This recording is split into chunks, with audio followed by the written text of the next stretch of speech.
But let's have a look at these numbers. The Labor primary is 34. They were 32.5 at the election. They get more preferences than the coalition. That's why they can have a lower primary than the coalition and still win office. And here's the 2PP. As a result of that, 52 to 48. Now, the interesting thing is Newspol's 34 primary for Labor. Resolve is 29. Well, that's a loss. So I'm going with Newspol, frankly. But I think what is also interesting here, they had a big bang on the cost of living with the energy rebate. Same thing happened at the start of the year. Stage 3 tax cuts rejig. It shows to win the next election, they're going to have a big bang on cost of living ahead of that campaign. And Peter Dutton will be trying to do his own in terms of bigger tax cuts. So what's Labor going to do? But that is a proven formula. And what's very interesting for Jim Chalmers' ambitions, he's at the centre of both bounces. Now, I think it's becoming clear, Laura, that the two main battleground states, I don't want to discount any other state in Australia, but status quo is broadly expected in most states. The two battleground states that Labor needs to retain their seats in is WA and New South Wales. Yep. And that is why Anthony Albanese is in Western Sydney this week and Peter Dutton's in WA this week. And it also shows that the Labor Party doesn't really have a Liberal problem at the moment. I think they're more concerned about, what might crop up between now and the next election in terms of independence and perhaps the Greens on the left. Wouldn't you agree?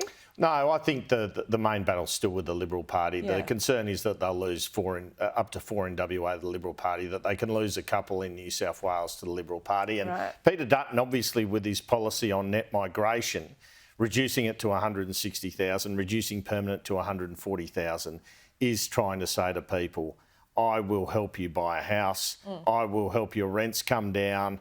That is just straight out of a focus group. It also may have a fair point to it, I think. I mean, the government's slashing migration themselves. They've clearly let too many people in too quickly. Exactly. But when I asked David Littleproud about this yesterday, I said, well, do you still want working holiday makers in regional towns? He said, yes. And then he introduced himself. He still wants an ag visa. He still wants international students in regional universities. Still wants skilled workers. So how are they slashing net migration by 100,000? Have a listen.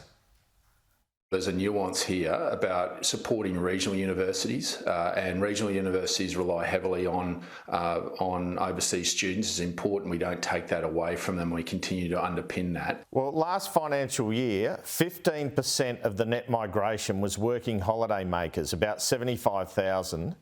Don't you need those workers in regional towns? You'll be cutting them as well. Well, we do need the working holiday makers, but what we'll also be announcing and with respect to the numbers is the return of the ag visa. Let's get this straight. You still want university students in the region from overseas.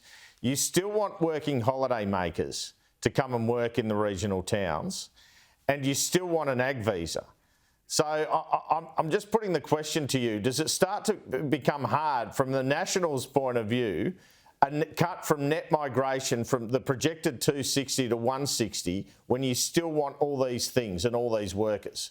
No, because what you do is you make the priorities of where the necessity is in the economy and where those pressure points are. All right, so I had Andrew Charlton, the Labor MP, on yesterday as well, and he surprised me by admitting that there's a full-blown housing crisis in this country. His words. It's true that we're in a full-blown housing crisis, and that's why the government has announced $32 billion in new housing initiatives. Now compare that with the opposition leader who had his big chance in his budget reply, and he did not announce a single new dollar for housing supply. You just called it a full-blown housing crisis. Do you accept that the immigration that's occurred has contributed to that? Absolutely. There's no question that high levels of immigration put pressure on housing prices.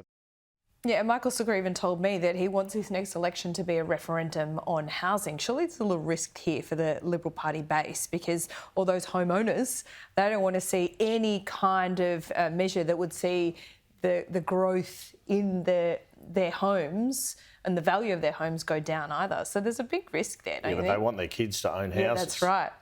That's right. But I just wonder about those traditional voters. My tip is they've got significant housing policy to come. That's what I was told on the weekend, so God knows what that is. Look at all the things they're doing already. Super for first home buyers, which I don't really agree with. I think it just pushes up prices.